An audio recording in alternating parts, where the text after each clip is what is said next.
Welcome everybody to this tutorial here today. We are going to look into timesheet approvals today. My name today on the line is Alexander Eck, and I'm working as a senior product expert for Tempo.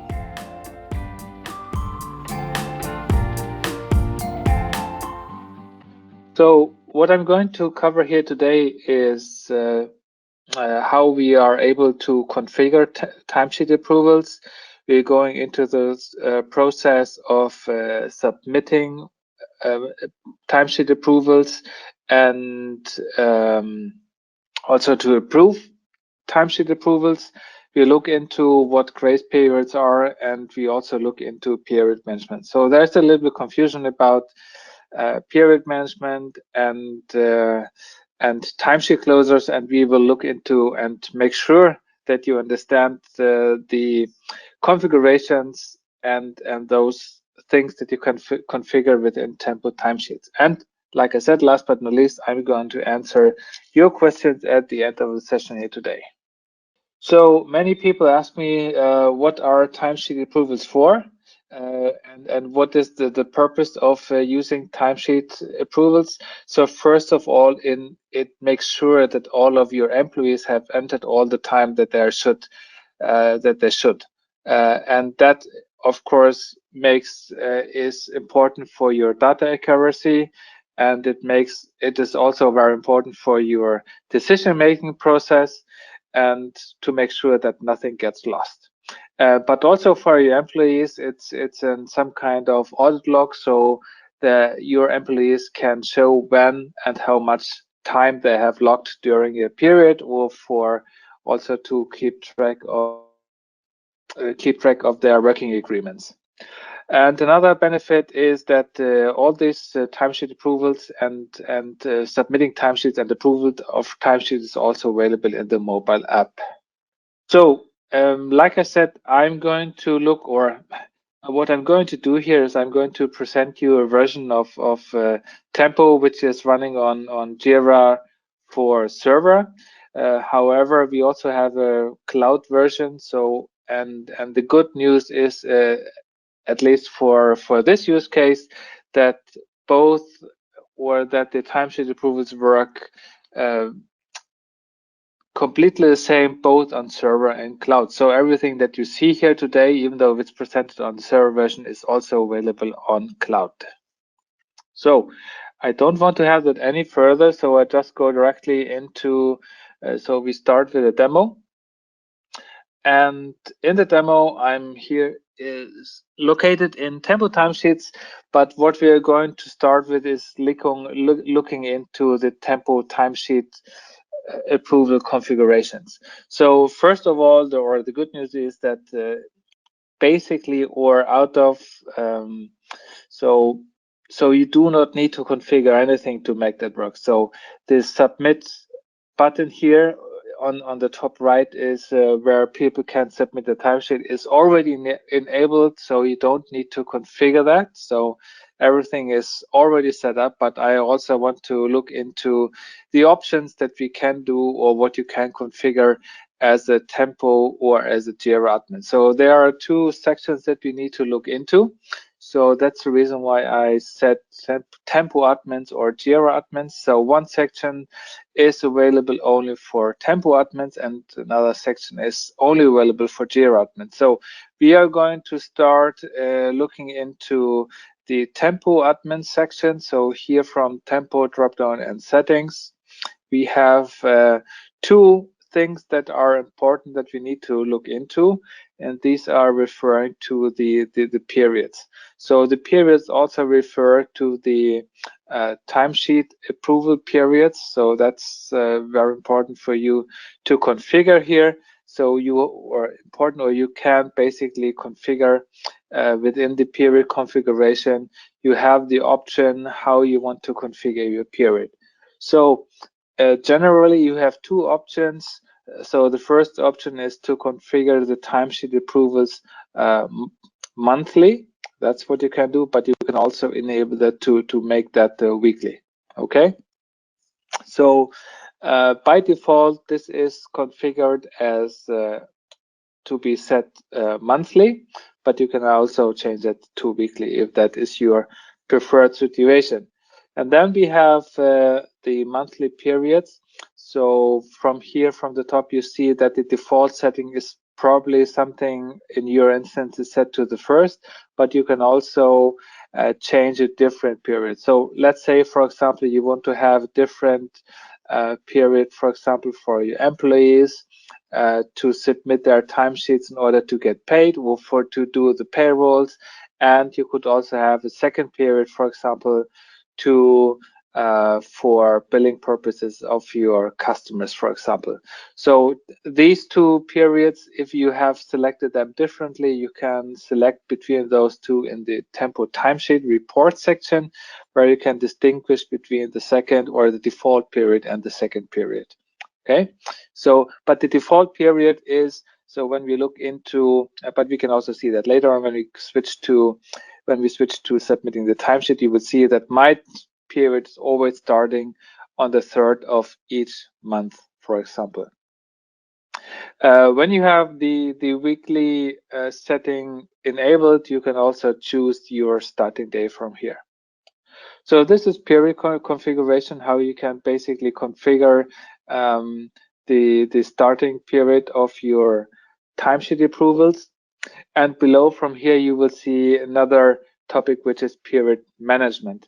Okay, I just want to cover it already here because we are looking into the configuration, but there are two different ways in order to make it impossible for a user to enter the time. So the one way in order to make it impossible for an employee to enter the time is by closing a timesheet or by closing the period. So it's important for you that you understand that these are two different topics or two different ways. So a period management here, you basically close the period for everyone. So no one, or you have the option to close the period, but a timesheet approval is only, for example, for certain users. Okay, so but we will also come to that a little later.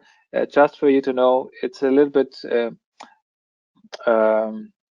difficult to understand, but you need to understand that there are two different ways of closing periods or closing timesheets. So one is done in the period management, and I could, for example, close that for all in December here, or also in January, for example. And you also see, for example, that you can also close a period only for everyone but approvers. And I will also come to that, what that basically means, the approver permission or the role as a timesheet approver. Okay, so that's for you to know what you can do from here. The other section that we need to look into is from the Jira admin perspective. So these settings here are accessible from as a Tempo administrator, but now we need also to look into what the other Tempo global administration have to offer, and therefore you need to be a Jira administrator. So only Jira administrator can adjust or set these settings, and this is done by manage apps. You go to manage apps here, and you will probably see a lot of configurations here on the left hand side. So, and one is related to Tempo here, and there's of course a lot of configurations for Tempo. Some of them I don't want to look into for that specific use case that we're discussing here today, but what I need to know, or what you need to know, is the scheduler here. And this is the scheduler we need to look into, and you need to understand what the scheduler is basically doing. So the scheduler has two main jobs. So one job is sending out reminder emails, and the other job that the scheduler is doing is to close a timesheet. Okay, so closing a timesheet basically that does not, makes it impossible for a user or for users to enter the time back in time. So, for example, that might be very useful if you need to force your employees, for example, to enter the time for a week, and then you, for example, you close it on a Monday. So from on Monday, they are not able to log the time for the previous week. And this is what you can do with the scheduler. So scheduler has two jobs: close the timesheet and to send out reminder emails. And this is what you can do here. So by probably you will see here from the active section. So if you're a Jira admin and haven't configured that, so even though if the timesheet approvals are enabled by default, the scheduler here is disabled by default. So you will need to activate this scheduler when you set up Tempo Timesheets, and we'll go into that. So we click onto the edit button, and from the edit button, we will see here the scheduler settings, and we are looking into those. So from here, we have the edit scheduler. And as you just give it a name, you don't need to think of it. There's only one scheduler that you can configure, so you can enter here whatever you would like to do so. And here's the type. So when you want to close the timesheet, so the timesheet or this period has nothing to do what we have seen before in the period management. So the period management is really only looking into the whole period where you want to submit or approve timesheets, but this one here is closing a timesheet, or is not closing a timesheet, but it's closing a certain period or a certain area of your timesheet period. So let's say, for example, as we've seen before, I have the timesheet configuration set to monthly, but I want basically to close my timesheet, or I want to permit the enter of time of rock logs on a weekly basis. And this is what I can do here. So weekly, but I can also switch it to, for example, to have monthly. That's of course nothing that I would recommend. So weekly is for me and for us and for our customers the best practice. So that should be selected from here. And now you want to see you can configure when this is going to happen, when you have set this to weekly. So I want to close my period, for example, on a Friday. Okay, so you can set it to Friday here, and here you basically see set what you want the scheduler to do. So like I said in the beginning, so the scheduler has two options or two main functions. It has the option, it can send out email reminders. This from the email settings here, but it can also close the option for entering the time. So you can do that from here. When you activate that, then basically what the scheduler is doing, he is permitting the time entry 4 days after the end. So let's say I have specified the Friday am I going to close for time registration? And that means 4 days after the Friday, so Saturday, Sunday, Monday, and Tuesday. On Tuesday, I'm going to close the ability to enter time for the last week or until Friday. So this is what is going to happen here. Okay, so the 4 days is after the Friday here. So that's what you need to have in mind. So, and here from the email settings, you can also set now the options if you also want to have the scheduler making or sending out an email reminder. You can do that from here. So both for all reminders or only for late reminders. That's what you can configure from here. And last but not least, you should not, or you may not forget to activate the scheduler here. And you just do it by pressing the save button, of course. So you might probably wonder, for example, where this email go to. And there's some documentation out there. So everyone who has a work on issue permission or has logged time will get this with a status reminder for all users if you do that from here, or when you have this status reminder for late users. Okay, so that's what you need to have in mind.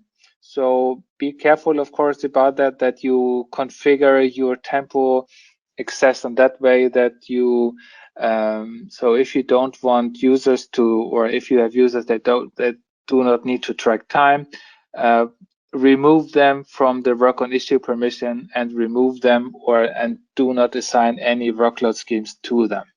Okay, so that to make sure that they do not get any emails sent out by the scheduler from Tempo. Okay, I saved the setting.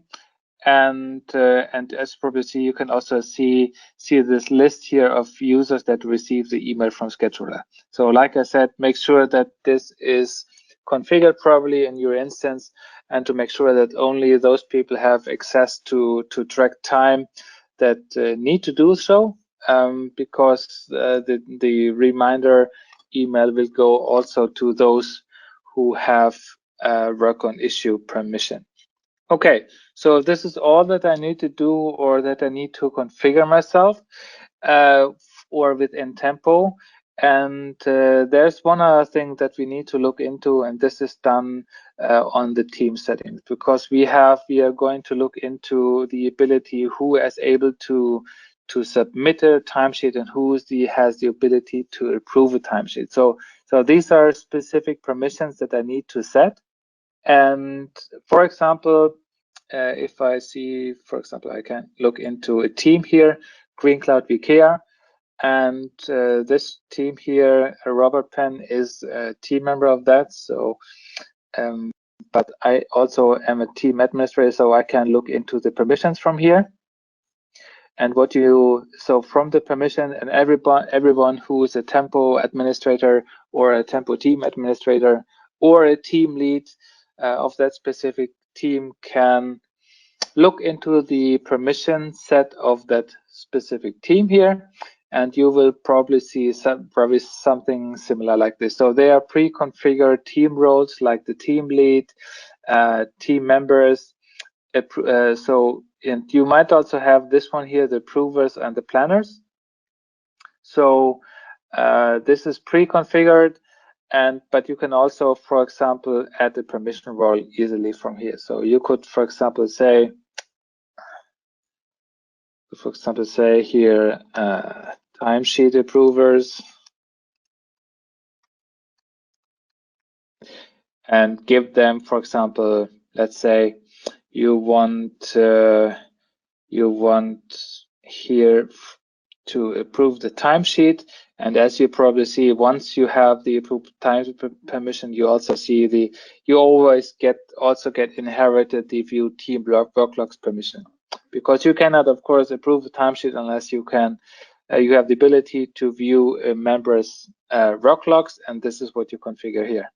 So I'm adding a user, so I'm adding myself to this ability here, and just save that. So now I have added a new role, but like I said, the team lead already has this permission inherited by default. But you can, of course, also remove that if you would like to do so. So that Robert, for example, has the option to manage work logs, but he has not the ability to approve timesheets. Okay, so this is the permissions that you need to set. So what we're going to do now is, for example, we look into, and I have another window open here, and the same Jira instance as another user. So, and what you can do here, for example, so let's say, for example, for Bob Johnson, I'm going to the current week. As you probably see, I haven't done anything. So I'm going to log my time. Let's say so. Just enter a ticket here. Does not really matter. I just say 8 hours a day. So for example, I pick a period.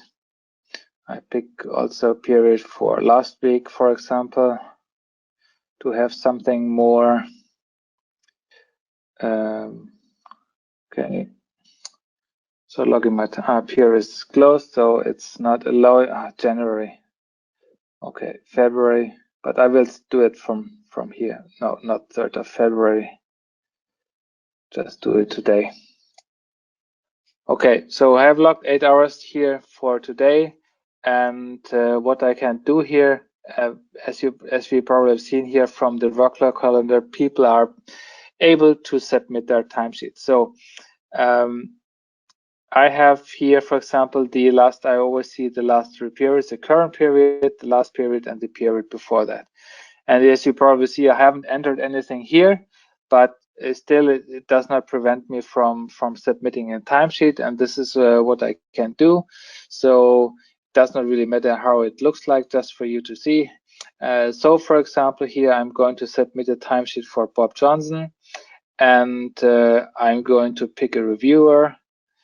Taylor is a viewer here, and please submit my timesheet. Submit it.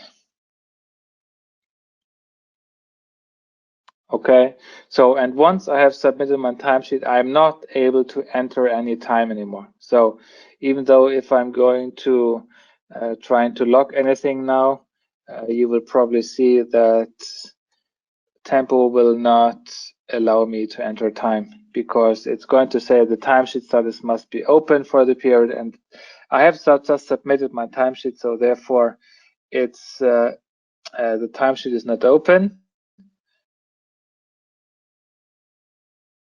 And I will also probably see that everything is grayed out. Okay, so that's the current status of my timesheet. This allows me to enter time because I have submitted the timesheet. So there are 2 possibilities where I'm disallowed to enter time. So the one is that I have submitted my timesheet, or the timesheet is already approved, or the scheduler that we have been looking into before has closed for the last period, for example. So that could also be a reason why I'm not able to submit or to enter a work log. Okay, so 2 options: one from the scheduler that has been closing the previous week, or from this submit or the timesheet submission process that I have submitted a timesheet, or my timesheet is already approved. And yeah, once I've done that, I am unable to enter time. So, but now Bob has approved or submitted his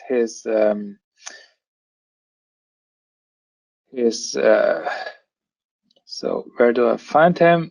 Has submit his timesheet, and I'm going to find Bob here. Bob Johnson. He's in Green Cloud VKR team, and now, for example, I see here from the approval section, this is the view that only people or team members or users with the approved timesheet permission have permission to view. So you see, for example, as we have figured out before, there is this approved timesheet permission. So everyone with the approved timesheet permission has the ability to enter this view here, or the approval view.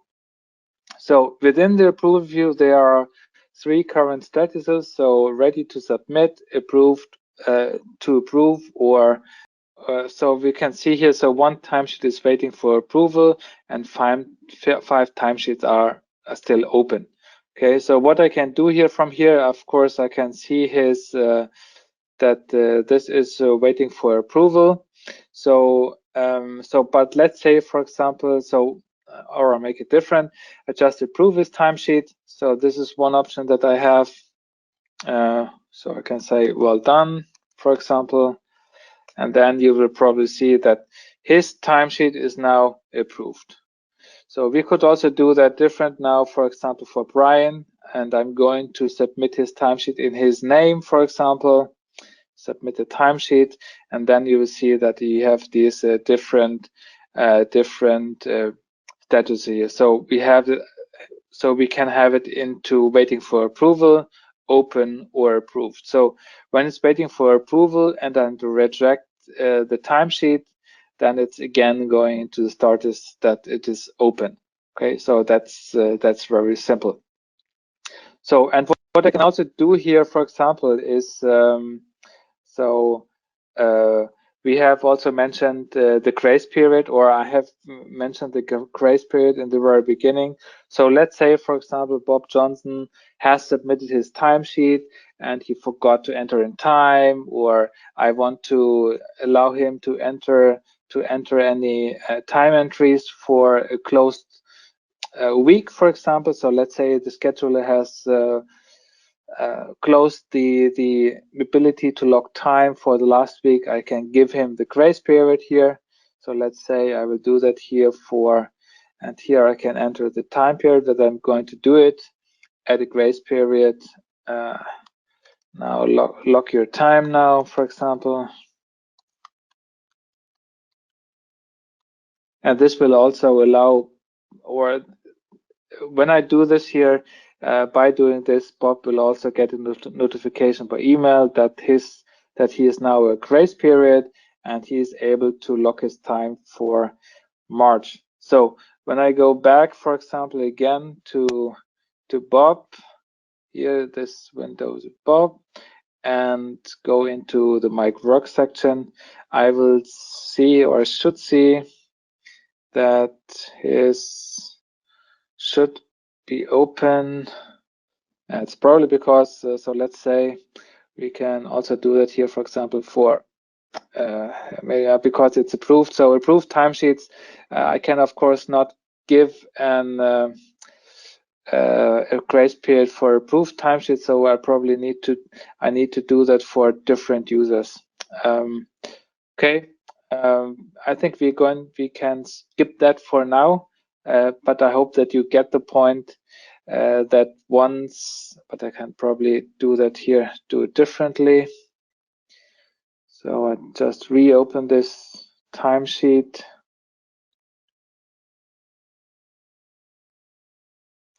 So now it's open.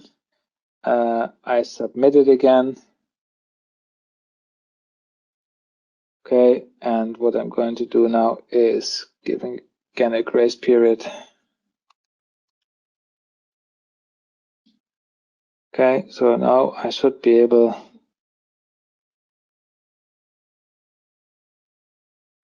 Nope, still no luck. Okay. It might be, I don't know exactly what the reason is, might be related to the time difference that I have on my local machine. That's not taking into consideration because I have a different time difference on my system time is a little different than what we see here. So that might be the reason why we are not able to enter time here. But still, it should work when you give a grace period, and I hope that you get a point and what you can do with grace periods.